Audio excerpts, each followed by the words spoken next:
Assalamualaikum warahmatullahi wabarakatuh. Alhamdulillah. Wassalatu wassalamu ala Rasulillah Muhammad ibn Abdillah wa ala alihi wa sahbihi wa man walah. Subhanaka la ilma lana illa ma 'allamtana innaka antal alimul hakim. Rabbi shrah li sadri wa yassir li amri wahlul 'uqdatan min lisani yafqahu qawli. Amma ba'du. Bismillahirrahmanirrahim. Bekerja dan ibadah. Asalnya kayak bekerja atau ibadah. Kemudian bekerja dan ibadah. Kemudian bekerja sama dengan ibadah. Yuk kita bahas pelan-pelan. Bekerja atau ibadah, mana yang harus dipilih?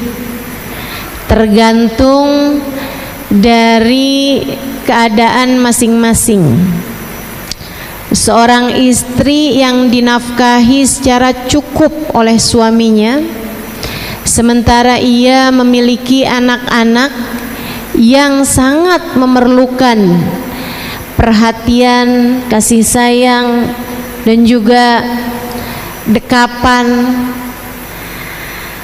dan suaminya memberikan semua kebutuhan-kebutuhan secara materi kepada istri dan anak-anaknya, perempuan semacam ini ibadah mengurusi keluarganya di rumah jauh lebih baik daripada bekerja. Saudaraku sekalian saya muliakan, akan tetapi wanita yang menanggung nafkah keluarga karena tidak ada suaminya, atau menanggung nafkah bagi dirinya sendiri karena orang tuanya berada dalam keadaan tidak memungkinkannya untuk menanggungkan nafkah baginya, apalagi jika dia harus pula menanggung nafkah bagi orang tuanya, apalagi jika dia harus menafkahi anak-anaknya dalam keadaan tidak ada suaminya atau suaminya tidak memberikan nafkah bagi mereka. Maka yang demikian bekerja lebih baik daripada berdiam atau tidak melakukan pekerjaan, melainkan sibuk untuk beribadah secara di rumah.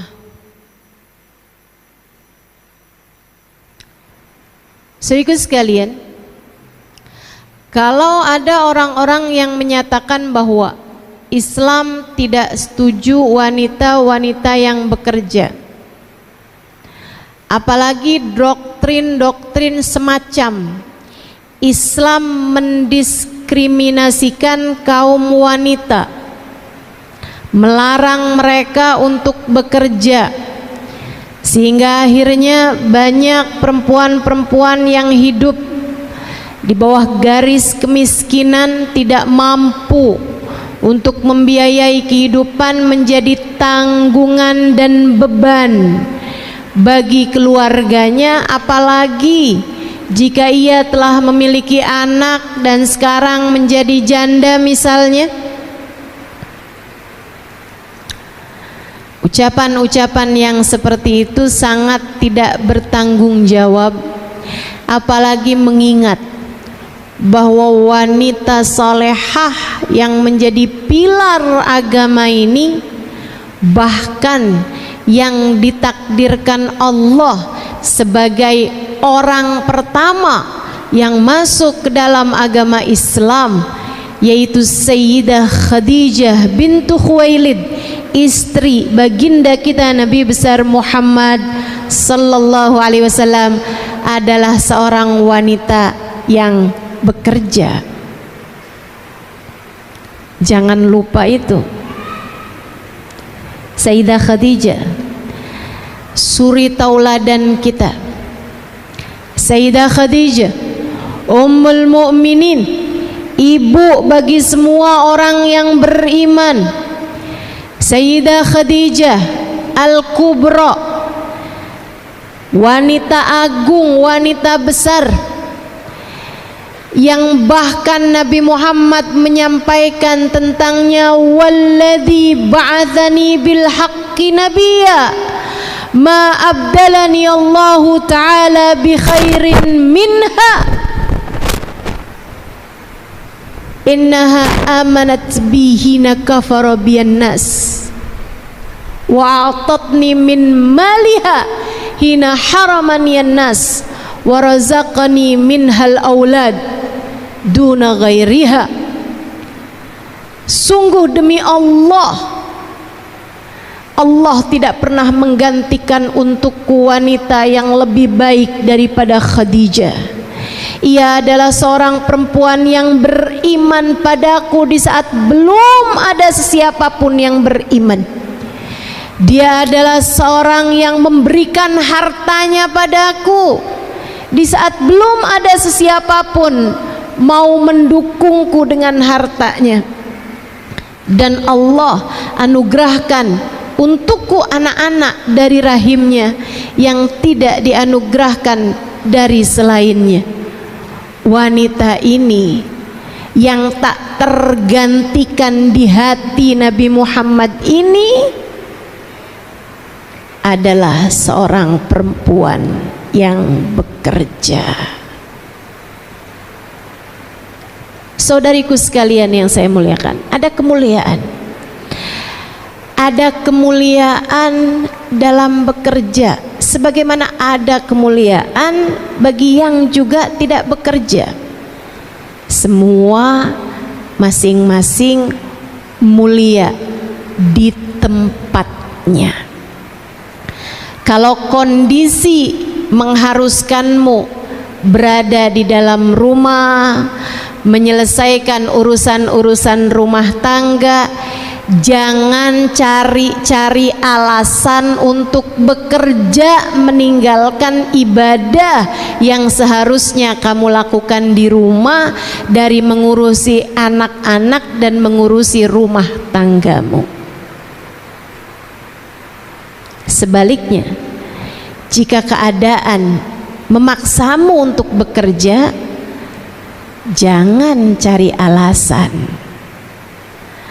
apalagi dengan mengatasnamakan agama, untuk kamu bermalas-malasan dan kamu bilang bahwa wanita biarkan sajalah di rumah tidak bekerja, kami akan sibuk beribadah.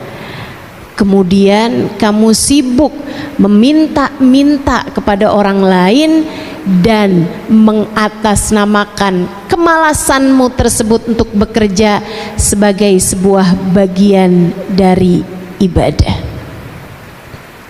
Enggak gitu. Semuanya baik, semuanya mulia, asal diletakkan di tempat masing-masing. Karenanya, lihat dirimu itu.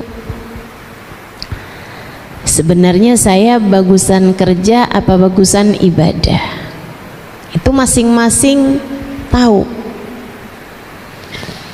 Yang gak bagus itu ngikutin hawa nafsu. Dalam hidup kita ini yang gak bagus selalu mengikuti hawa nafsu. Suaminya mencukupinya, keluarganya mencukupinya, ada anak-anak kecil-kecil yang memerlukan kasih sayangnya. Tapi kan buat apa saya sekolah tinggi-tinggi kalau ujungnya tetap juga ada di dapur, kalau ujungnya tetap juga saya nyuapin anak-anak, ujungnya tetap juga Saya sibuk untuk, mohon maaf, menceboki anak-anak, membersihkan kotoran anak-anak. Lebih baik saya bekerja, saya meninggikan karir saya sudah sekolah tinggi-tinggi. Untuk apa saya melakukan hal-hal rendah semacam ini? Bu, bukan rendah pekerjaannya, yang rendah adalah cara berpikirmu tentang hal itu. Kita punya gambaran tentang perempuan yang di rumah mengurusi keluarganya. Sayyidah Fatimahuz Zahra, putri baginda kita Nabi besar Muhammad sallallahu alaihi wasallam. Kurang mulia apa Sayyidah Fatimah? Mulia Sayyidah Fatimah. Ia hanya sibuk dengan ibadah antaranya dengan Allah Subhanahu wa ta'ala. Ia sibuk mengurusi urusan-urusan suami dan anak-anaknya. Akan tetapi bukan berarti ia tak peduli dengan keadaan umat dan dakwah Islam. Sebab saat mata yang lain terpejam dalam tidur nyenyak mereka, Sayyidah Fatimah menggelar sejadahnya, bersimpuh di mihrabnya, sujud panjang, ruku berdiri panjang, menghadap Allah Subhanahu wa ta'ala dalam rokaat tahajudnya, menengadahkan tangan, mendoakan umat Islam, umat ayahnya Nabi besar Muhammad sallallahu alaihi wa ala alihi wa sahbihi wasallam. Ya Allah, sayangilah umat ini ya Allah. Ya Allah, rahmatilah mereka ya Allah. Ya Allah, ampunilah dosa mereka ya Allah. Mudahkanlah urusan mereka ya Allah. Ya Allah, ya Allah. Ada kemuliaan bagi wanita yang sibuk beribadah.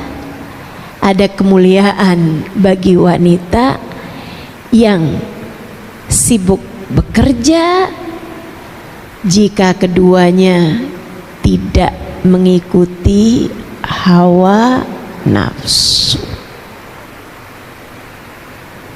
Ada kemuliaan pada wanita yang berdiam diri dalam rumah beribadah. Ada kemuliaan bagi wanita yang keluar rumah untuk bekerja. Yang tidak mulia adalah perempuan-perempuan yang menyibukkan diri untuk bermaksiat kepada Allah Tuhannya.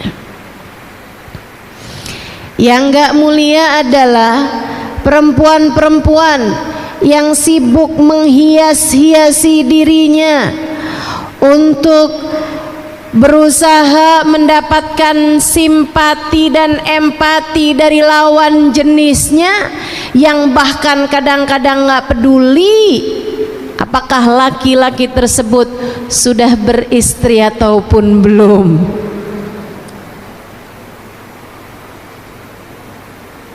Yang gak mulia perempuan-perempuan yang sibuk memperbanyak dosa. Semuanya baik selagi kamu tempatkan diri sesuai dengan porsinya. Semoga Allah selalu bimbing kita. Amin. Semoga Allah selalu membimbing kita. Semoga Allah selalu membimbing kita. Itu kalau ditanya ibadah atau bekerja. Sekarang kalau kita bahas mengenai ibadah dan bekerja, saudaraku sekalian yang saya muliakan, ingat ucapan baginda kita Nabi besar Muhammad kepada seorang sahabatnya, yang mana sahabatnya ini, sahabat Ansor ini, ada seseorang yang bersahabat atau dipersaudarakan dengan Abdullah ibn Rawahah. Di awal-awal Islam, ketika baru hijrah orang Mekah ke Madinah, hal pertama yang dilakukan Nabi mempersaudarakan kaum Ansor, orang Madinah, dengan orang Mekah, disaudara-saudarakan. Sampai beneran jadi kayak saudara gitu, dipersaudarakan dalam Islam. Nabi Muhammad sendiri yang mempersaudarakan mereka. Si fulan, kamu saudaraan sama ini ya. Si ini, kamu persaudaraan sama ini. Itu teman-teman saudaraku sekalian, hukum dipersaudarakan sama Nabi Muhammad di mata Allah bahkan lebih kuat daripada persaudaraan yang tersebab darah sekalipun.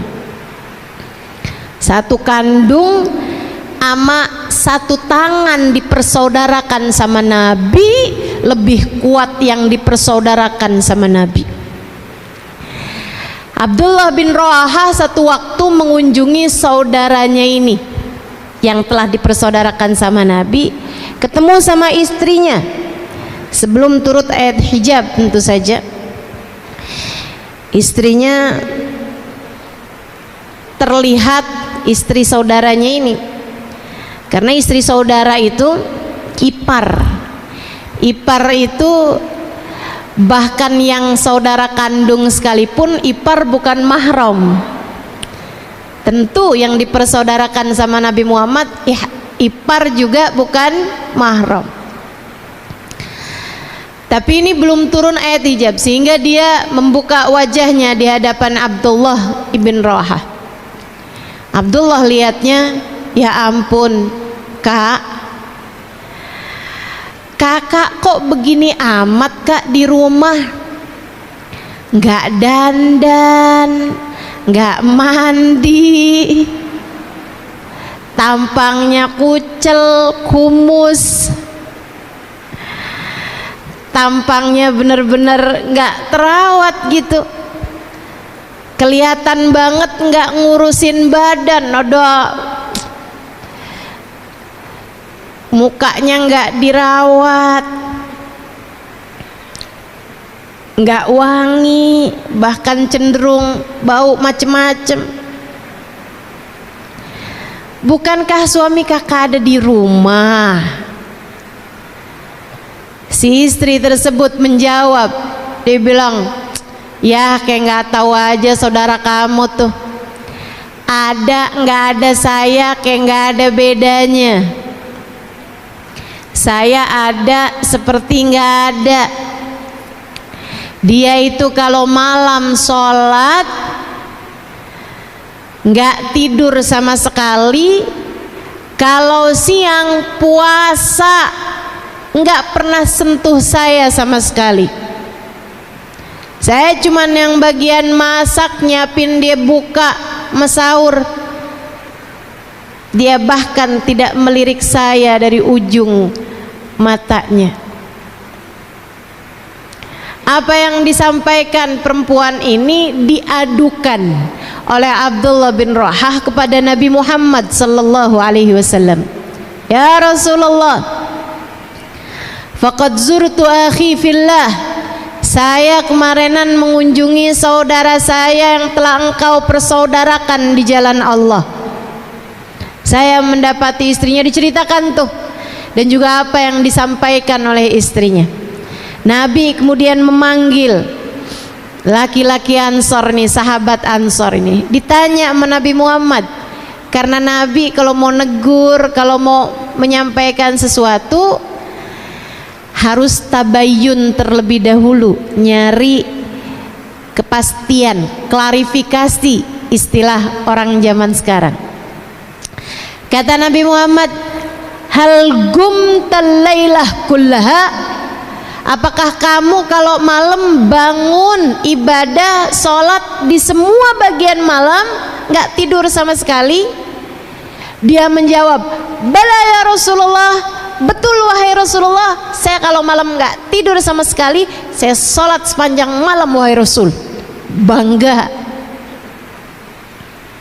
Kata Nabi Muhammad, hal sumtan nahar kullah, apakah kamu tiap siang puasa sepanjang tahun? Bala ya Rasulullah, betul wahai Rasul, saya puasa sepanjang tahun. Nggak puasa cuman kok lebaran sama hari tasyrik doang. Bangga.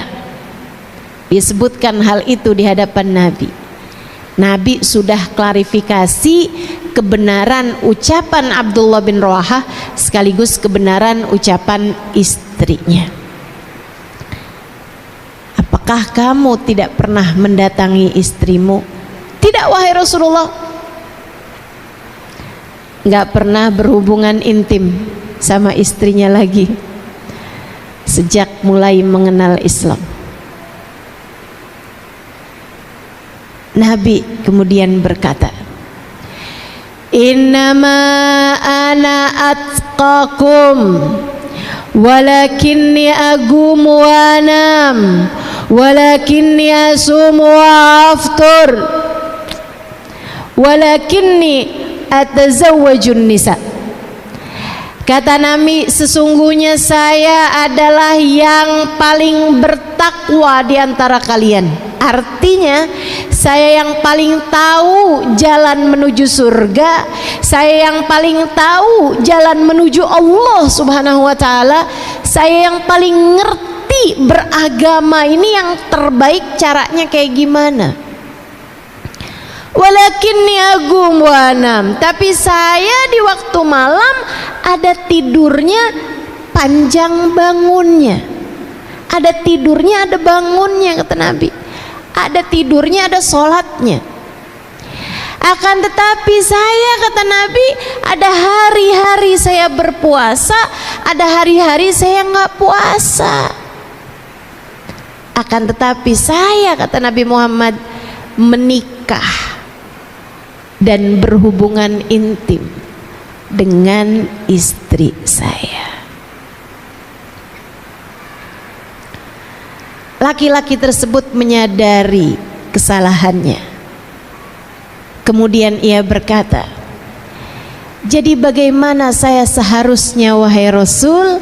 Dengarkan ini. Kata Nabi Muhammad, carilah akhirat yang tidak membahayakan duniamu, carilah dunia yang tidak membahayakan akhiratmu. Silahkan kamu ibadah cari akhirat, tapi dunia jangan gak keurusan. Apalagi kalau kamu punya suami, punya anak-anak. Apalagi kalau kamu masih tinggal sama orang tua, masih tinggal sama saudara. Ada hak-hak mereka dalam diri kita yang harus kita penuhi. Carilah duniamu yang tidak membahayakan akhiratmu, carilah akhiratmu yang tidak membahayakan duniamu. Kalau kamu harus bekerja, silahkan, tapi jangan membahayakan urusan akhiratmu. Kerja kok sampai harus buka-buka aurat, itu membahayakan akhiratmu. Kerja kok sampai harus berdua-duaan dengan laki-laki yang bukan mahram, itu membahayakan akhiratmu. Kerja kok sampai sholatnya dikumpul-kumpulin, dijamak-jamak tanpa ada sebab yang dibenarkan, itu membahayakan akhiratmu. Kerja tapi ampe enggak sempet baca zikir, enggak sempet baca Quran, kerja ampe enggak pernah bangun malam, enggak pernah sholat duha. Kerja yang demikian membahayakan buat akhiratmu. Karenanya bekerja dan beribadah keduanya harus sama-sama seimbang. Keduanya harus seperti dua sayap bagi seekor burung. Jangan timpang di satu sisinya, kamu akan terjatuh. Maka untukmu yang harus bekerja, silahkan bekerja. Akan tetapi sekali lagi ku sampaikan padamu, jangan tinggalkan Allah dalam pekerjaanmu. Jangan tinggalkan agama dalam pekerjaanmu. Jangan tinggalkan Islam dalam pekerjaanmu. Jangan tinggalkan Nabi Muhammad dalam pekerjaanmu, sebab meskipun kamu bekerja, kamu adalah hamba Allah. Hanya kepadanya kamu kembali, dan hanya dialah satu hakikatnya, sang pemberi rezeki. Silahkan bekerja, tapi kamu jangan pernah lupa, kamu adalah seorang muslimah, kamu adalah seorang mukminah, kamu adalah umat Nabi Muhammad sallallahu alaihi wasallam. Jangan sampai sibukmu memikirkan kemapanan hidup di dunia membuatmu lupa tentang memikirkan kemapanan hidup akhirat. Sekali lagi, jangan sampai sibukmu memikirkan rumahmu, kendaraanmu, apa yang kamu makan di dunia membuatmu terhalang dengan kebahagiaan yang sejati yang seharusnya kamu kejar dari sejak kamu masuk ke dalam kuburan.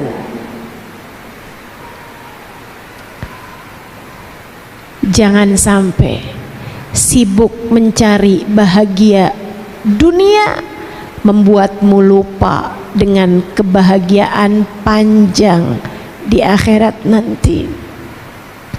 Silahkan bekerja, tapi kamu harus tahu, esok atau lusa kamu akan mati.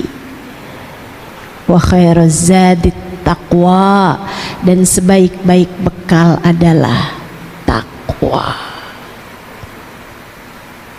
Ibadah, kerjakan kewajiban Allah, tinggalkan larangan-larangannya. Jangan sampai sibukmu nyari hidup yang enak bikin kamu lupa untuk mencari akhirat yang enak. Insya Allah bekerja dan ibadah. Sekarang yang terakhir, bekerja sama dengan ibadah. Ada 3 bagian kan tadi? Bekerja atau ibadah, kamu udah tahu masing-masing. Silahkan cari mana nih yang lebih tepat untuk saya. Bekerja dan ibadah, kamu harus tahu juga, jangan sampai kerjamu bikin kamu lupa sama ibadah. Sebagaimana sebaliknya, orang kalau ibadah aja juga jangan sampai lupa sama kerja, sama urusan nafkah jika memang dia memerlukannya. Saudaraku sekalian saya muliakan, yang terakhir saya akan sampaikan kepadamu mengenai, Ustaz aku udah terakhiran aja, kayaknya masih awal dah. Panjang, tenang. Yang terakhirnya nih panjang. Bekerja sama dengan ibadah. Dengarkan saya ingin mengajarkan padamu agar setiap lelahmu dalam bekerja bernilai pahala di sisinya. Saya akan sampaikan kepadamu cara, tips, trik bagaimana agar setiap kali kamu melakukan pekerjaanmu, apa yang kamu lakukan tersebut bernilai ibadah di sisi Allah Subhanahu wa taala, menyibukkan tangan malaikat raqib untuk mencatat pahala-pahalamu meskipun kamu sedang dalam keadaan bekerja urusan duniamu. Saudaraku sekalian yang saya muliakan, kerja sama dengan ibadah dengan dua syarat. Yang pertama, harus benar niatnya, sebab innamal a'malu binniyat wa innama likulli imri'in ma nawa. Sesungguhnya segala sesuatu tergantung dari bagaimana niatnya, dan sesungguhnya setiap orang hanya akan diberi sesuai dengan niatnya. Faman kanat hijratuhu ilallahi wa rasulih fahijratuhu ilallahi wa rasulih. Siapa yang berangkat pergi hijrah dari Mekah ke Madinah, nih sekarang nih kita berada di awal tahun Hijriah, ibadah paling besar pada masa itu adalah pindah kewarganegaraan dari warga negara Mekah menjadi warga negara Madinah. Ninggalin rumah, ninggalin tetangga, ninggalin pekerjaan, ninggalin toko, ninggalin kaum kerabat yang tidak beriman, bahkan meninggalkan pasangan jika tidak seiman. Mereka tinggalkan kota-kota mereka Mekah, berangkat bergerak menuju Madinah. Ibadah apa yang lebih besar daripada itu, saudaraku sekalian? Akan tetapi meski ibadah sebesar itu, Nabi Muhammad menyampaikan, faman kanat hijratuhu ilallahi wa rasulih. Siapa yang tujuan hijrahnya pengen dapat pahala di sisi Allah, pengen bisa mengerjakan ibadah dengan tenang, sebab di Mekah nggak tenang ibadah. Ada pedang-pedang kaum kafir Quraisy yang sepertinya mengintai di balik tembok-tembok rumah mereka. Mereka meninggalkan Mekah ke Madinah mau nyari ketenangan ibadah. Faman kanat hijratuhu ilallah. Siapa yang hijrahnya karena Allah, ingin dekat dengan Allah, ingin mudah beribadah kepada Allah, ingin tenang hati dalam ibadah kepada Allah, ingin pahala di sisi Allah, ingin berjuang di jalan Allah, wa rasulih, hijrahnya karena Nabi Muhammad, karena ingin dekat dengan Nabi Muhammad. Nabi Muhammadnya hijrah, saya juga hijrah. Karena saya nggak sanggup tinggal di Mekah, tapi Nabi Muhammadnya tidak lagi berada di Mekah, maka saya memutuskan untuk hijrah ke Madinah. Karena cinta saya kepada Nabi Muhammad, karena keinginan saya untuk dekat dengan Nabi Muhammad, karena saya ingin berjuang dalam barisan Nabi Muhammad, karena saya akan terus menjadi tentara Nabi Muhammad.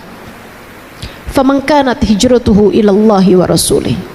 Siapa yang hijrahnya karena Allah, siapa yang hijrahnya karena Rasulullah, fahijratuhu ilallahi wa rasulih, maka pahala hijrahnya, maka balasan hijrahnya dari Allah dan Rasulnya.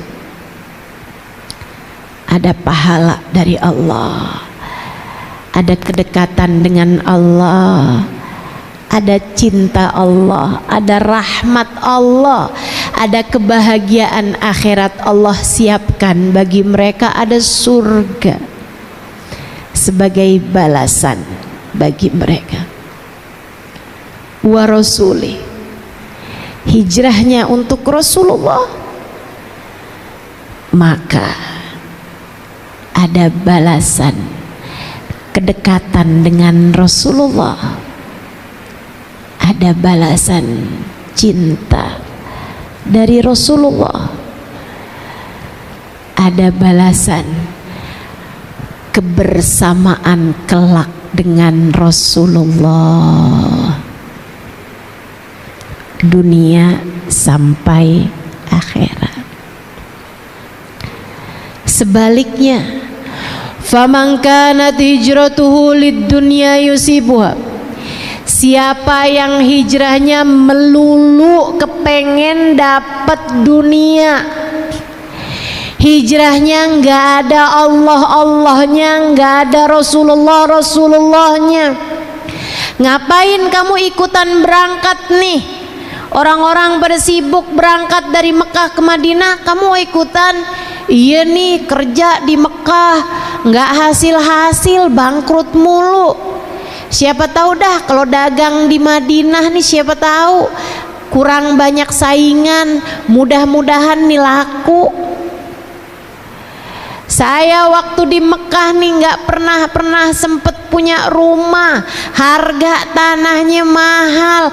Kali-kali dah kalau ikutan berangkat hijrah ke Madinah, ntar Nabi Muhammad boleh kali nyariin saya rumah, Nabi Muhammad boleh kali nyariin saya tanah. Dia pengen dapat dunia, dia tidak memikirkan tentang urusan akhirat, dia tidak memikirkan tentang urusan antara dia dengan Allah ataupun pengorbanan yang dia dapat lakukan untuk Rasulullah.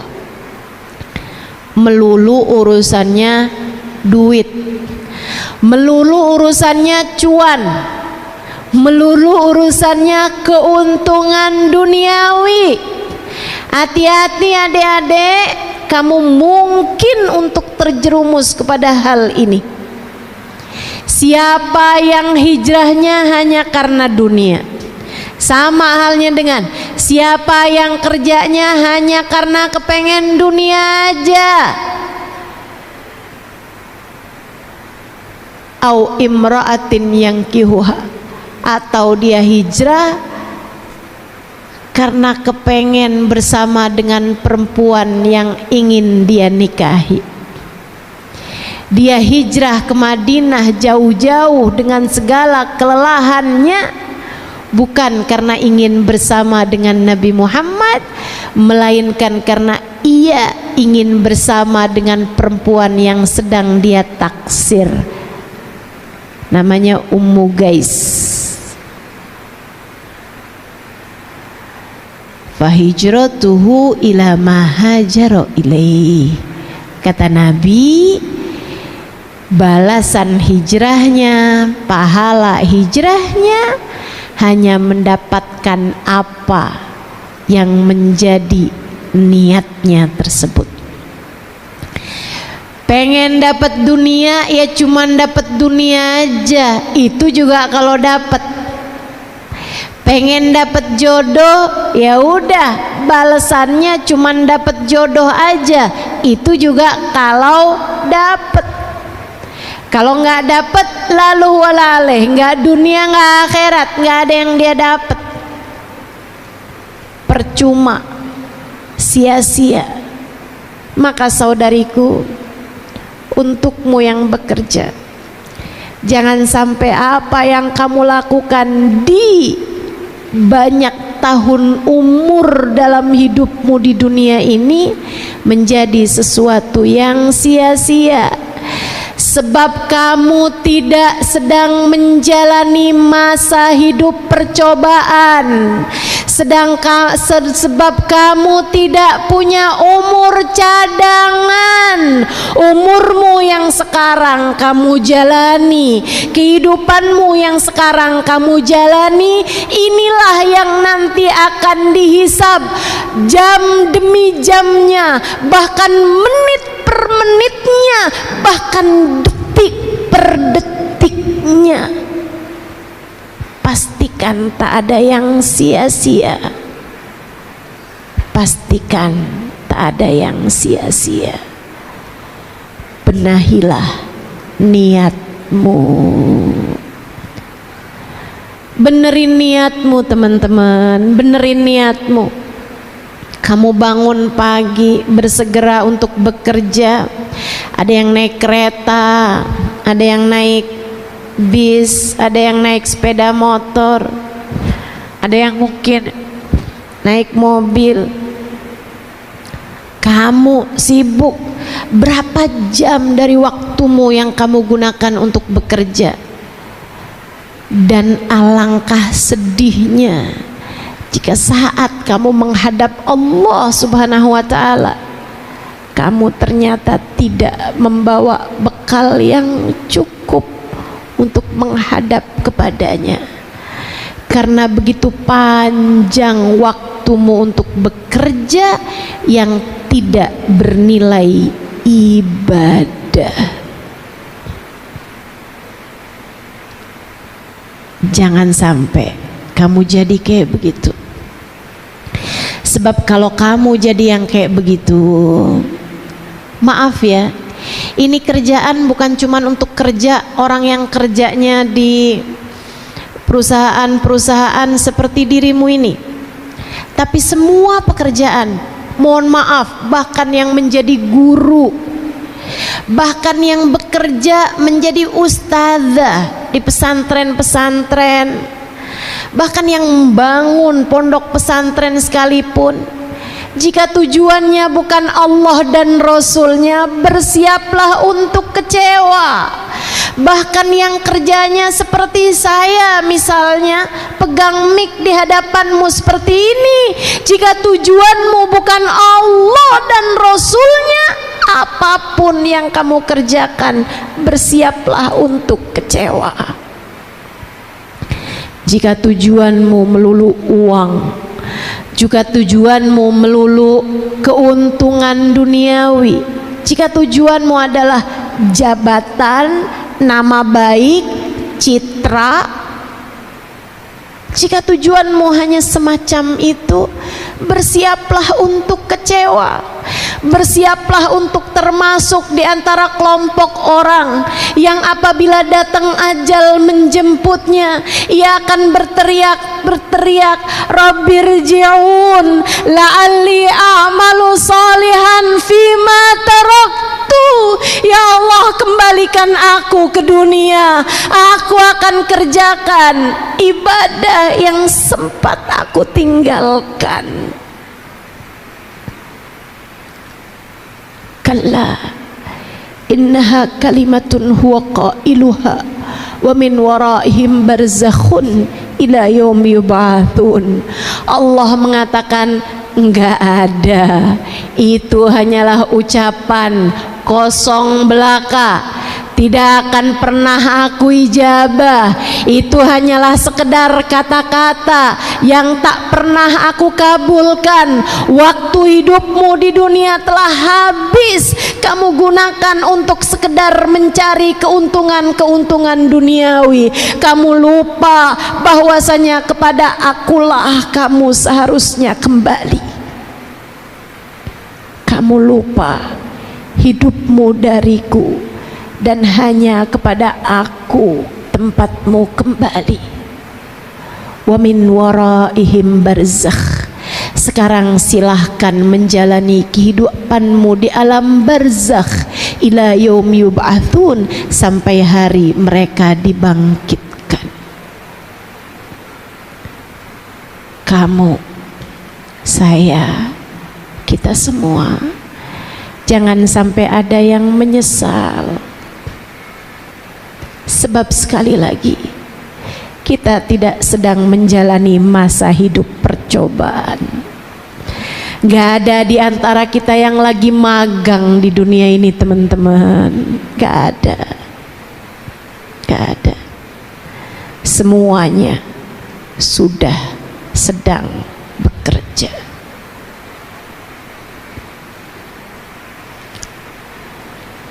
Niatnya benerin. Niatnya benerin. Niatnya buat apa, Ustazah? 1, niat nyari rezeki yang halal.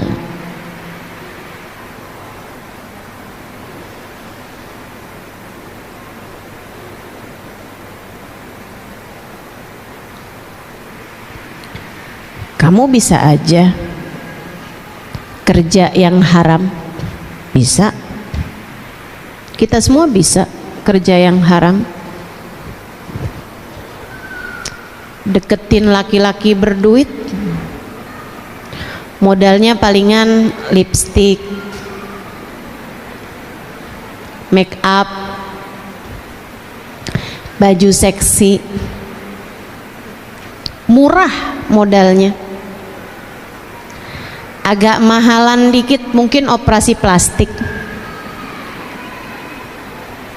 naikin hidung biar nggak mancung ke dalam.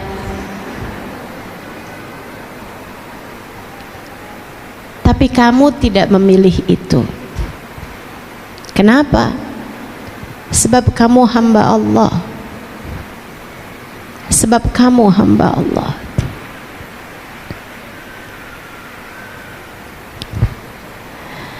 Atyab ma ya'kuluhul insan min kasbiyadih. Kata Nabi Muhammad alaihi wasallam, rezeki paling halal adalah dari apa yang diperbuat oleh tanganmu. Hasil kerjamu, upah dari pekerjaanmu, bayaran atas apa yang telah kamu lakukan dengan tanganmu. Atyab ma ya'kuluhul insan min kasbiyadih. Niatmu mencari rizki yang halal. Wabtaghu 'indallahir rizqa. Kata Allah dalam Al-Quran, carilah rezeki yang halal dari Allah Subhanahu wa ta'ala. Niatmu yang kedua, kamu bekerja untuk dapat menghidupi, memberi penghidupan untuk dirimu dan juga orang-orang yang kamu tanggung.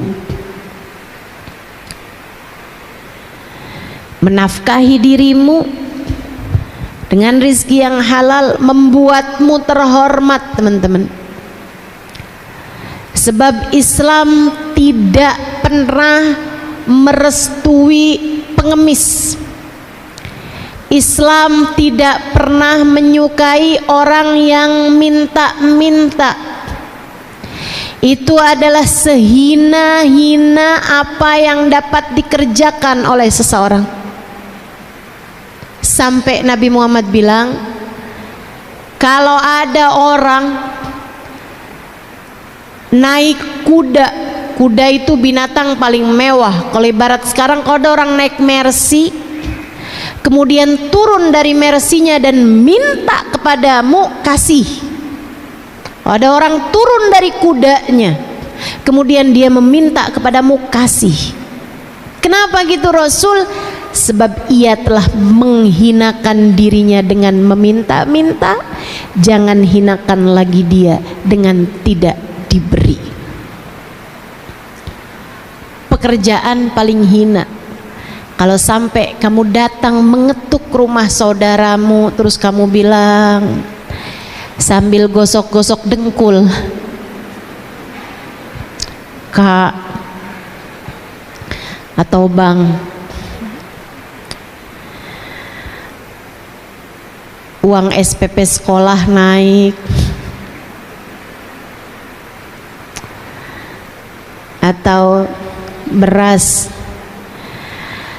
di rumah udah hampir habis, maka kamu bekerja agar tidak meminta-minta.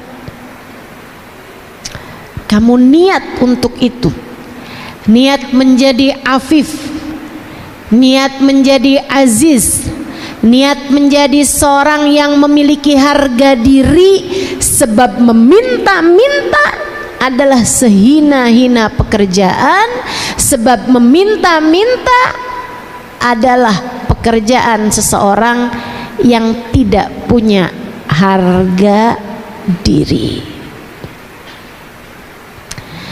Nabi satu waktu melihat seseorang minta-minta di masjid, panggil Nabi Muhammad, ta'al, ta'al,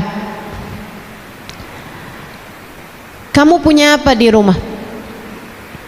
Gak punya apa-apa saya Rasul, beneran saya gak punya apa-apa, makanya saya minta-minta Rasul, karena saya gak punya apa-apa di rumah Rasul. Dan jujur, dia jujur. Tapi Nabi kembali mengulangi, coba diingat-ingat, kamu punya apa di rumah? Maksudnya dia nggak punya uang, maksudnya dia nggak punya barang-barang mewah. Tapi Nabi ingin membuat dia ingat barang apa yang lebih dari kebutuhan dia gitu. Terus dia bilang, saya Rasul punya mathar, tempat wudhu,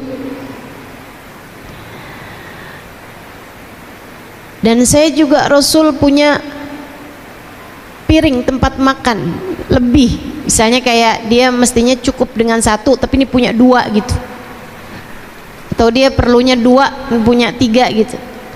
Kata Nabi Muhammad, bi'huma, jual keduanya, jual. Dia pun jual dua barang tersebut, mungkin kayak sekarang laku 20.000 gitu. Misal dia bawa tuh uang 20.000 ke hadapan Nabi Muhammad, Rasul udah saya jual tuh barang, nih uangnya ya Rasulullah. Kata Nabi Muhammad, ihtatib, kamu cari kayu kemudian kamu jual sebagai kayu bakar, atau kamu belah-belah batu kemudian kamu jual kepada orang yang sedang mengerjakan bangunan. Jangan minta-minta kepada siapapun. Lebih baik kamu bekerja. Jika kamu tetap memutuskan meminta, ya'tilak nuktah sauda, maka kamu di akhirat nanti akan membawa satu titik hitam di wajahmu setiap kali kamu meminta. Bayangkan, tiap minta ada satu titik hitam di wajah kita di akhirat nanti. Gimana kalau kamu kerjaannya minta-minta? Karenanya niatkan kamu kerja, satu, buat nyari rezeki yang halal. Yang kedua, biar kamu dapat menafkahi dirimu dan menafkahi diri orang-orang yang kamu tanggung nafkahnya, sehingga kalian semua tidak menjadi orang yang minta-minta. Niatnya yang bagus. Niat yang ketiga, al-mu'minul qawi khairun minal mu'minid dhaif. Kata Nabi Muhammad, orang mukmin yang kuat lebih Allah sukai daripada orang mukmin yang lemah. Orang Islam yang kuat. Kuat bukan maksudnya kekuatan badan, kamu kalau lomba tarik tambang kamu menang, bukan. Akan tapi kuat secara pemikiran, kuat secara ilmu, kuat secara materi. Itu lebih Allah sukai daripada orang mukmin yang lemah. Salah satu dari kekuatan kita tentu saja adalah materi yang mencukupi. Teman-teman saudaraku sekalian, jangan tinggalkan anak-anakmu dalam keadaan lemah, miskin.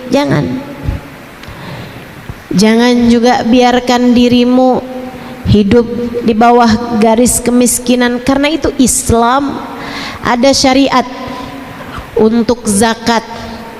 Zakat itu tidak hanya diberikan kepada fuqara yang memang sangat-sangat miskin, tapi diberikan juga kepada masakin, orang yang miskin aja.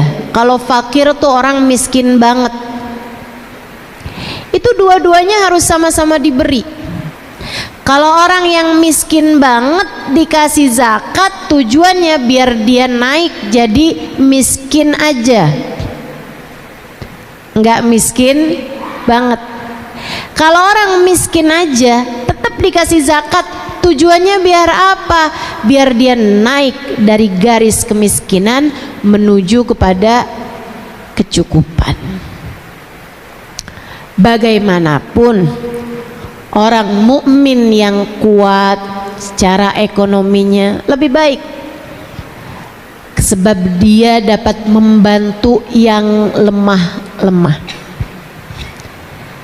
Itu sebabnya saya minta kamu semuanya ketika bekerja juga meniatkan sebagian dari upah kerjamu, walaupun sangat sedikit, nggak apa-apa. Walaupun sangat sedikit nggak apa-apa, tapi biarkan tetap ada untuk sedekah. Sebab itu menjadikanmu orang mukmin yang kuat. Al-yadul ulya khairun minal yadis sufla. Tangan yang di atas lebih baik daripada tangan yang di bawah. Artinya orang yang memberi harta, memberi ilmu, itu jauh lebih baik daripada orang yang menerima itu semuanya. Saudara sekalian yang saya muliakan,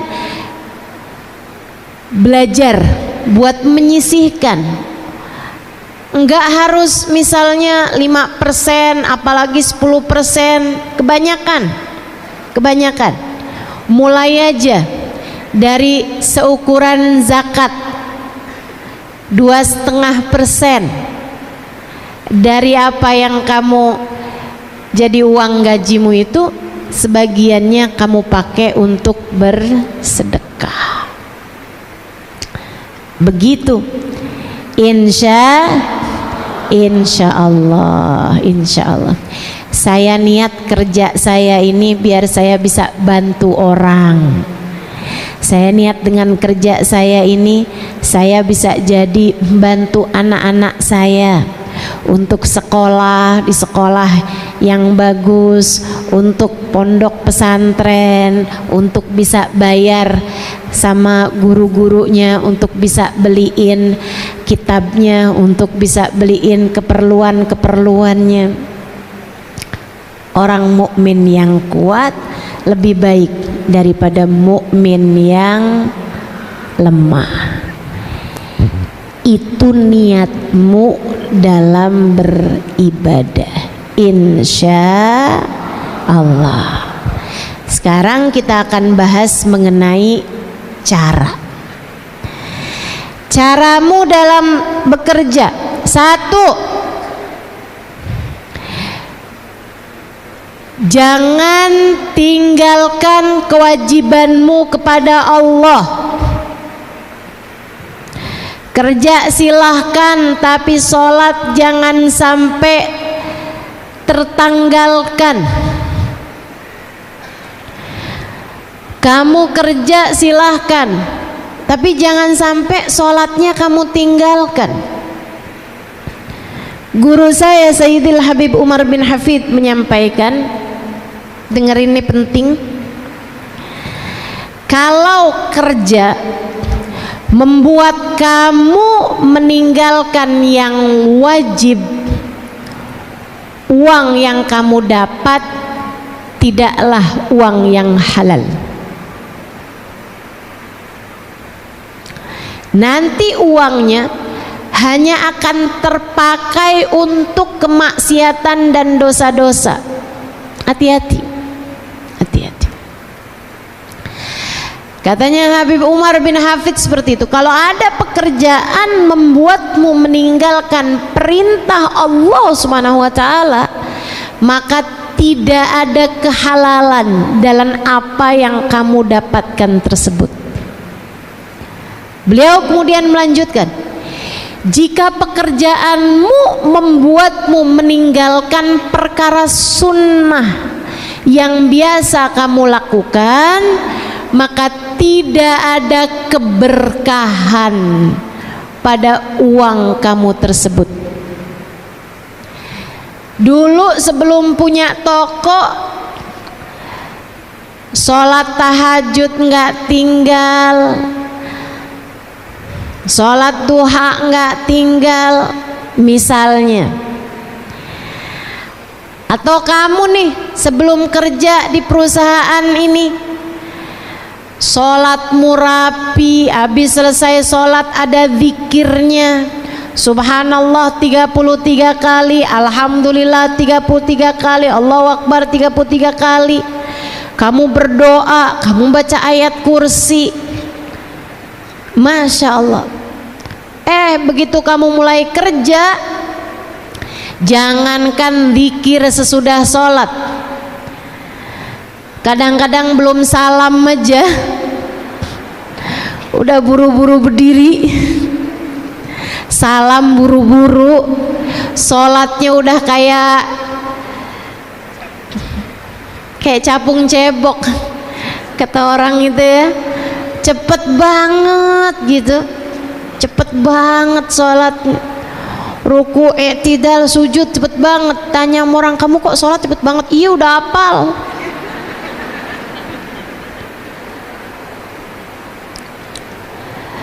Kamu begitu takut sama bos duniamu hingga kamu melupakan bos yang sesungguhnya.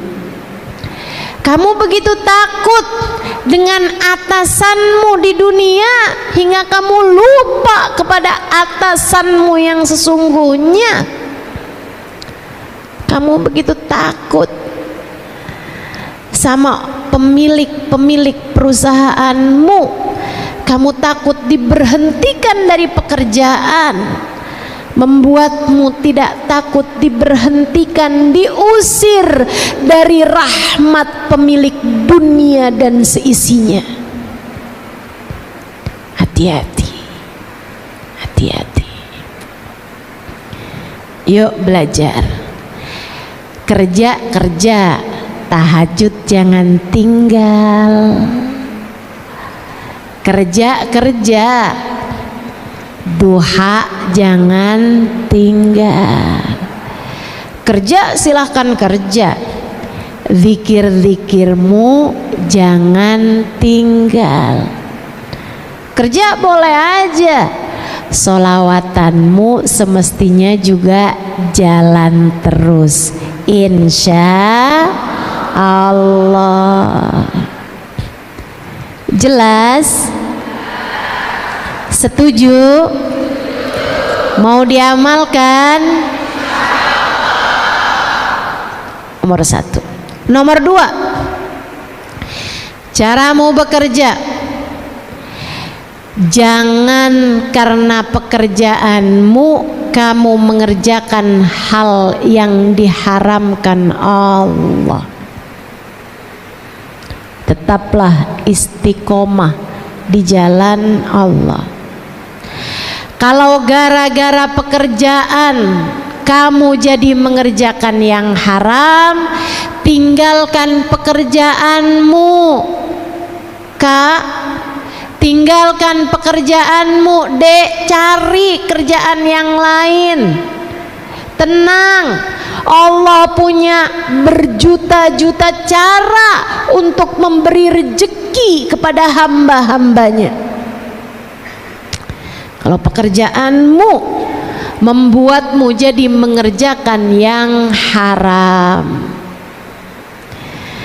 kerjaan kamu bikin kamu gimana ya Ustazah, nggak boleh pakai jilbab. Kerjaan saya nih bikin saya harus pakai seragamnya rok mini. Saya udah bilang tapi nggak di approve juga, nggak disetujui juga. Ya udahlah Ustazah, habisnya gimana ya, susah sih, biar aja dah. Lagian juga saya mah badannya juga kurang seksi Ustazah, kayaknya nggak ada yang naksir juga sama saya. Nggak gitu. Urusannya bukan antaramu sama orang, urusannya antaramu sama Allah subhanahu wa ta'ala jalla jalaluhu wa ta'ala azamatuh. Jangan sampai karena pekerjaanmu kamu mengerjakan hal-hal yang diharamkan Allah. Jangan. Ustazah, saya ini kan bagian pembukuan.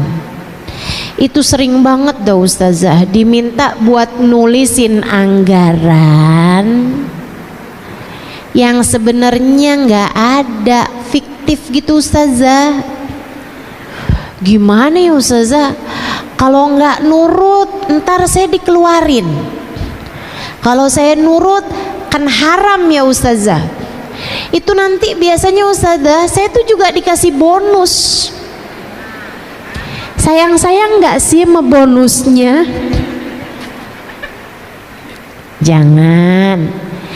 Jangan tertarik sama yang haram. Ketika Allah melihat dirimu tertarik pada yang haram, Allah akan mencabut darimu keberkahan dari yang halal. Allah akan mencabut darimu kenikmatan dari yang halal. Jangan teman-teman, jangan tertarik sama yang haram. Jangan tertarik sama yang haram. Yuk jagain, yuk hati-hati.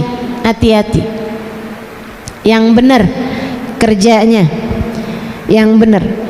Cukup aturan Allah harus di atas aturan siapapun.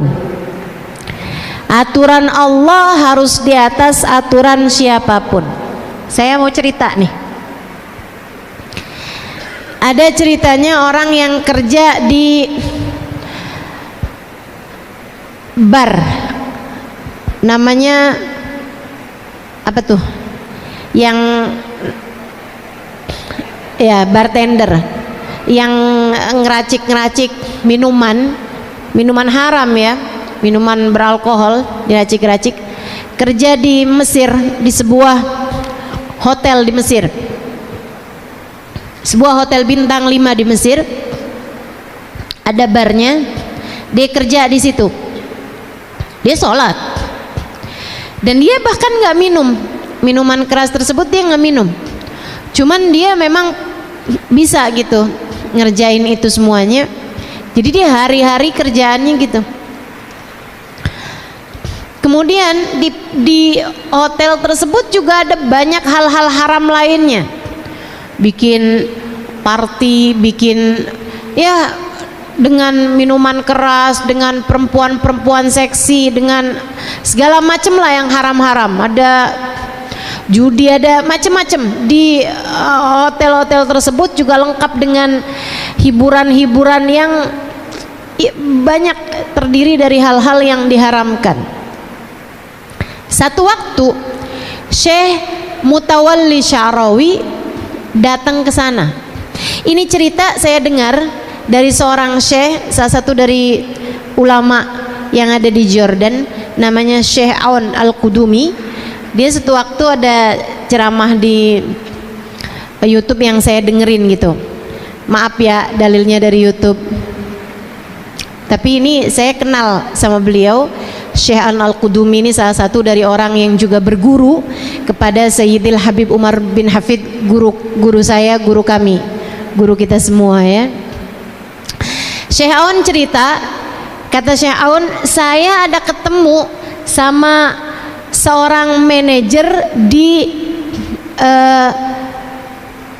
Mekah, seorang manajer hotel di Mekah. Kami bincang-bincang, dia cerita saya aslinya dari Mesir. Kemudian dia pun cerita hal itu. Dia bilang, saya waktu itu kerja jadi manajer di sebuah hotel bintang 5 di Mesir. Tapi hotelnya ini adalah hotel yang memang menyediakan banyak barang-barang haram dan banyak fasilitas-fasilitas haram. Termasuk diantaranya ada bar yang sangat besar dan sangat diminati orang. Bartendernya itu orang yang cukup benar menjalankan ibadah, dia sholat, dia sholawatan gitu. Dia bilang, dan dia juga cinta sama ulama, bartendernya nih.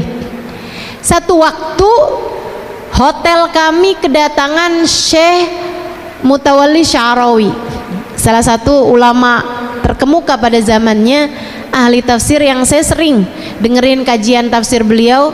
Beliau sekarang sudah meninggal dunia, tapi masih banyak tuh kajian-kajian beliau yang juga di-upload di YouTube ya, sehingga sering saya dengarkan. Seorang dengan ilmu, kapasitas keilmuan yang luar biasa, salah satu dari kawan, salah satu dari orang-orang yang juga dekat dengan guru kami Al Habib Umar bin Hafiz. Syekh Sya'rawi datang ke hotel tersebut. Waktu beliau mau keluar dari hotel, dia disamperin, didatengin oleh bartender tadi nih. Dia bilang, Syekh, maafkan saya Syekh, saya mau bertanya kepadamu satu pertanyaan yang sangat penting, mengganjal diri kami. Apa kata Syekhnya? Silahkan tanya. Dia bilang, saat itu saya ada di situ juga. Karena saya penasaran, saya pun mendekat. Dia bilang, Syekh, bukankah rezeki itu dijamin sama Allah? Tapi saya ini Syekh, sekarang ini kerja jadi orang yang meracik minuman keras. Saya jadi ngerjain barang-barang haram nih Syekh. Kan rezeki kan udah ada jaminannya ya Syekh. Tapi saya kerjaan ini kerja yang haram kayak gini, gimana nih Syekh? Syekh kemudian bilang, kamu itu kalau mau datengin jawab syarat, kamu harus kerjakan dulu syaratnya. Kalau kamu mau dapat sesuatu yang ada syaratnya, ya kamu harus penuhi dulu persyaratannya. Allah bilang dalam Al-Quran, yarzuqhu min haitsu la yahtasib. Allah akan kasih orang yang beriman dari rizki yang dia tidak sangka-sangka. Allah kasih rezeki kepada orang mukmin bahkan dari arah yang tidak disangka-sangka. Tapi ada syaratnya. Apa syaratnya Syekh? Ayatnya kan ada depannya tuh, kata Syekhnya, man yattaqillah yaj'al lahu makhraja wa yarzuqhu min haitsu la yahtasib. Siapa yang bertakwa kepada Allah, maka Allah akan beri kepadanya jalan keluar dalam setiap permasalahan, dan akan diberi oleh Allah Subhanahu wa taala rezeki bahkan dari arah yang tidak dia sangka-sangka. Kamu kalau kepengen dikasih rejeki sama Allah, kamu kalau kepengen setiap permasalahanmu dikasih jalan keluar, maka kamu harus penuhi persyaratannya yang di depan itu, yaitu jadilah bertakwa, tinggalkan yang haram, jalanin yang diperintahkan. Kerjakan semua yang diperintahkan Allah, tinggalkan yang haram. Jadi saya harus tinggalkan pekerjaan saya ya Syekh. Syekhnya senyum kemudian jalan. Malam itu juga si bartender resign, keluar dari pekerjaannya. Katanya si manajer tadi itu, saya nih iman saya nggak kuat. Saya udah dikasih dengar keterangan itu dari Syekh Mutawalli Sya'rawi, dari Syekh Sya'rawi, tapi saya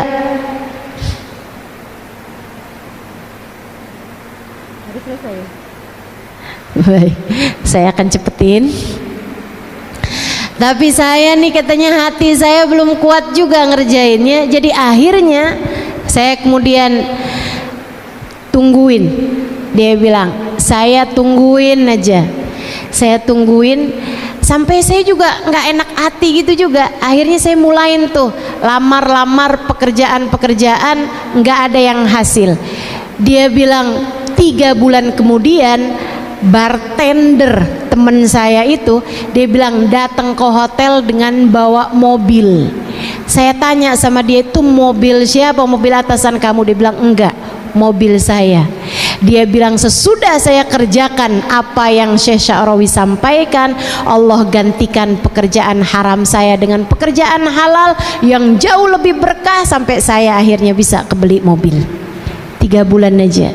Dia bilang hari itu juga saya resign dari pekerjaan saya, baru sesudah itu saya lamar-lamar pekerjaan. Subhanallah, saya dapatnya hotel yang tepat berada di depan Masjidil Haram, sehingga memungkinkan saya untuk berulang-ulang kali berangkat menuju kepada umroh ataupun sholat di Masjidil Haram.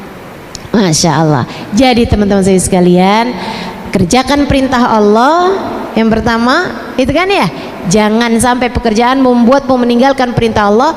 Kemudian jalani itu tadi, tinggalkan apa yang diharamkan oleh Allah Subhanahu wa taala. Yang keduanya, kemudian yang terakhirnya, tetaplah berada dalam jalan cinta. Tetaplah sayangi umat Islam, bekerjalah dengan sepenuh cinta, bekerjalah dengan sepenuh cinta. Jangan sampai kamu celakain orang, jangan sampai kamu nggak senang sama si ini, jangan sampai kamu kemudian hasut sama si fulan karena dia kerjaannya lebih bagus darimu, dan seterusnya. Hal-hal yang semacam itu dapat menjadikan pekerjaan yang semestinya kamu dapat dengan cara yang berkah, uangmu berkah, bernilai ibadah pekerjaanmu, akhirnya jadi menggugurkan apa yang sudah, pahala yang sudah kamu dapatkan karena kamu nggak sayang sama teman-teman kamu yang dalam pekerjaan, atau membuatmu jadi kehilangan kasih sayang kepada orang-orang yang ada di sekitarmu. Kalau kamu punya anak, jangan sampai pekerjaanmu membuatmu kehilangan kasih sayang kepada anak-anakmu. Kalau kamu punya suami, jangan sampai pekerjaanmu membuatmu kehilangan kasih sayang kepada suamimu. Kalau kamu masih pada punya orang tua, jangan sampai pekerjaanmu membuatmu kehilangan kasih sayang kepada orang tuamu. Tetaplah berada dalam jalan cinta, jaga hatimu, tetap biarkan ia hidup dengan kasih sayang, dengan cinta dan dengan kasih sayang. Insya Allah jika hal-hal tersebut dapat kamu laksanakan, saya doakan mudah-mudahan Allah Subhanahu wa taala senantiasa membimbing langkah kehidupanmu, menjadikan ibadahmu adalah dengan bekerja, dan bekerja sebagai salah satu bagian dari ibadah-ibadahmu kepada Allah Subhanahu wa taala. Bekerjamu bernilai ibadah dan ibadahmu diterima oleh Allah Subhanahu wa taala, dan dijadikan salah satunya adalah lewat bekerja. Rabbana zalamna anfusana wa illam taghfir lana wa tarhamna lanakunanna minal khasirin. Rabbana atina fid dunya hasanah wa fil akhirati hasanah wa qina adzabannar bi fadli subhana rabbika rabbil izzati amma yasifun wa salamun alal mursalin walhamdulillahi rabbil alamin. Semoga senantiasa berkah, semoga senantiasa dalam rahmat ridha Allah Subhanahu wa taala. Ala hadhihi niyah wa bi kulli niyatin salihah. Semoga apa yang sudah saya sampaikan menjadi ilmu yang bermanfaat. Wal afu minkum. Wassalamu alaikum warahmatullahi wabarakatuh. Bismillahirrahmanirrahim. Thumma alam rahimakallah anna taubata laysat hiya qalil abad bilisani astaghfirullah wa atubu ilaih min ghairi nadmin bil qalbi wa min ghairi ikla'in anid dhanbi. Saya baca dulu depannya biar kita sambungannya enak. Kemudian ketahuilah olehmu, semoga Allah merahmatimu, bahwasanya taubat itu bukan hanya sekedar ucapan seorang hamba, aku minta ampun sama Allah, astagfirullah, astagfirullah, astagfirullah, wa atubu ilaih, aku taubat sama Allah. Bukan hanya sekedar itu, min ghairi nadmin bil qalbi, tanpa ada penyesalan dalam hati. Min ghairi nadamin bil qalbi, tanpa adanya rasa penyesalan, namanya bukan taubat. Wa min ghairil igla' anid dzambi, dan bukan yang tanpa ninggalin dosa tersebut. Wih, cowok ganteng banget ya, astagfirullah, astagfirullah, astagfirullah, astagfirullah, tapi sambil ngelihat gitu kan. Sambil kamu melakukan dosa tersebut tanpa meninggalkan dosa itu namanya bukan taubat. Taubat itu adalah dengan kamu meninggalkan atau sekurangnya berusaha untuk meninggalkan. Dalam artian gini nih, misalnya ya, kamu punya hutang riba. Kamu punya hutang riba. Kamu bertaubat dari hutang riba tersebut, tapi kamu masih belum mampu untuk melunasinya. Ustazah, saya nih taubat apa enggak taubat nih? Saya masih belum bisa ninggalin dosa tersebut karena belum mampu melunasinya. Sekurangnya dalam hati kamu itu, apapun yang terjadi di depan, sesulit apapun yang terjadi di depan, saya nggak akan lagi nambah hutang riba saya. Gitu. Maksudnya tuh ada niatan dalam hati bahwa walaupun susah nih, saya nggak akan buat bayarin riba yang ini, saya ngambil riba yang lain gitu. Kan kadang-kadang kan kayak gitu tuh, gali lubang, tutup lubang. Habisnya ustazah, kita mau bayarin yang ini nih susah banget kan, kalau kita nggak pakai ngambil utangan. Utangannya nggak ada yang mau kalau nggak dikasih riba, ustazah, bukan hutang riba, nggak ada yang mau ngutangin. Nah itu akhirnya kemudian kamu terjebak di situ. Itu namanya bukan taubat. Kalau kamu masih punya niat bahwa hutang yang ini akan saya carikan hutang yang lain buat bayarinnya. Jelas? Jelas ya. Jadi harus ada pemikiran di saat kamu bertaubat, kamu meninggalkan dosa tersebut. Selain daripada itu, kamu juga berniat bahwa apapun yang terjadi, saya nggak akan ngambil hutangan riba yang lain. Apapun yang terjadi, saya nggak akan ngambil hutangan riba yang lain. Saya nggak akan ngambil pinjol lagi nih, sesusah apapun. Gitu ya. Nah itu namanya baru disebut taubat. Begitu. Wa qad dzakara ulama rahimahumullah li taubati syara'it la budda minha. Para ulama sudah menyebutkan, semoga Allah merahmati mereka semuanya, bahwasanya taubat itu punya beberapa persyaratan yang harus dipenuhi. Wala tatimmu taubatu illa biha, dan tidaklah sempurna taubat kecuali dengan memenuhi persyaratan-persyaratan tersebut. Apa saja itu? Wahiyya thalatha, ada 3 jenis. Yang pertama, al-awwalu an-nadamu bil qalbi ala dzunubi salifah. Nomor yang pertama yaitu menyesal terhadap dosa-dosa tersebut, menyesal di dalam hati atas dosa yang telah lalu. atas dosa yang telah dikerjakan, dia menyesalinya. Ada rasa penyesalannya, bukan rasa puas. Kalau rasa puas namanya belum taubat.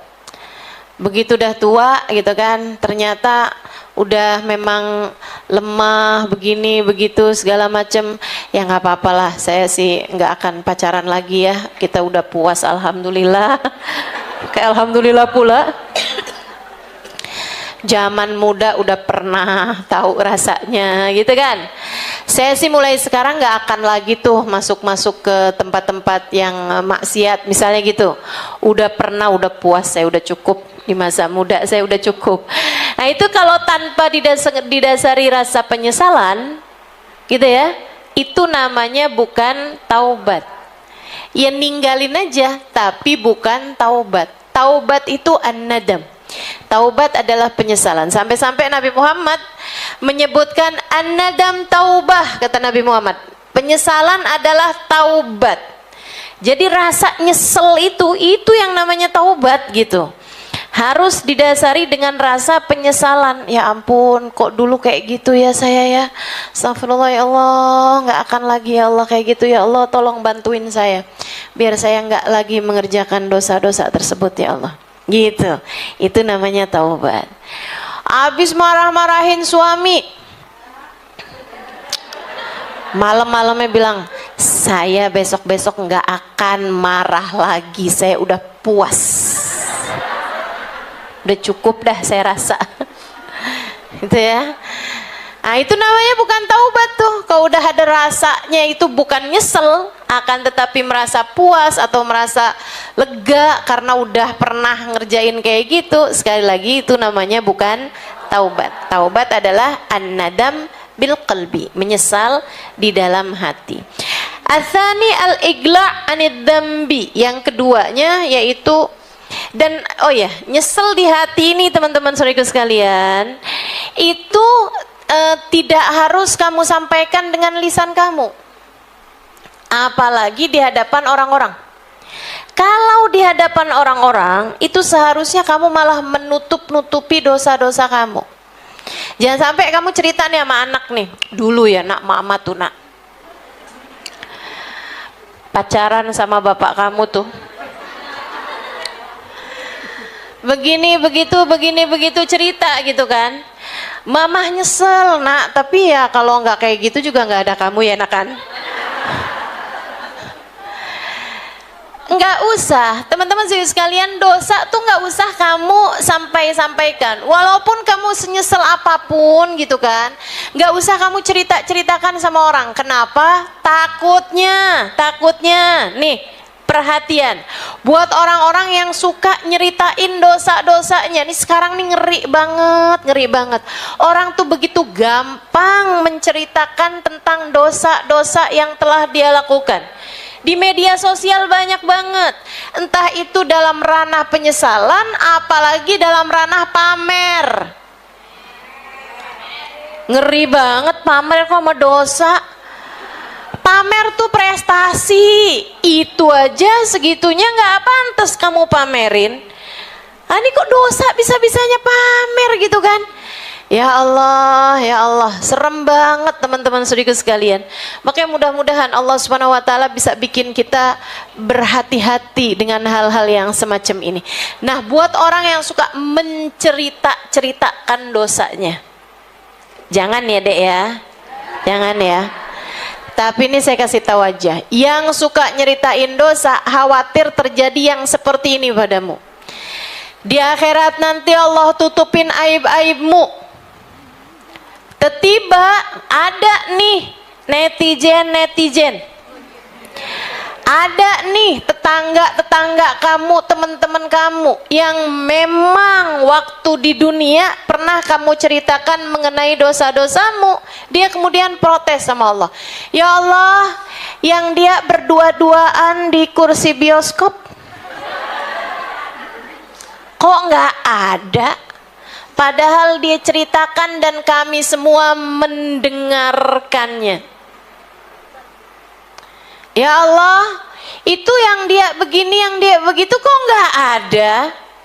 Padahal itu teman-teman saudaraku sekalian akan jadi saksi yang bisa jadi karena Allah adalah ahkamul hakimin, hakim yang maha adil. Allah bisa saja mengembalikan kembali memori tersebut sehingga akhirnya yang sudah ditutup Allah Subhanahu wa taala Allah kemudian perlihatkan lagi. Serem, hati-hati. Hati-hati. Enggak usah. Para ulama-ulama memerintahkan kepada kita, ngajarin kita, tutupi dosa-dosamu. Tutupi dosa-dosamu. Tutupi juga dosanya orang lain. Kalau kamu secara nggak sengaja misalnya tahu ada orang lain punya dosa, punya aib, jangan diceritakan kepada yang lain. Nggak usah. Nggak usah ceritakan kepada orang lain. Misalnya nih, maaf ya, keluar dari majelis ta'lim, kemudian ada orang, kamu nyari-nyari sendal kamu nggak ketemu, tahu-taunya dipakai sama orang. Misal doang nih kan, iya kan? Nah, kamu kemudian samperin tuh ibu itu, bilang, Bu, itu sendal saya. Oh, sendal kamu ya, misalnya gitu. Itu kan aib. Kamu nggak tahu kenyataannya juga seperti apa.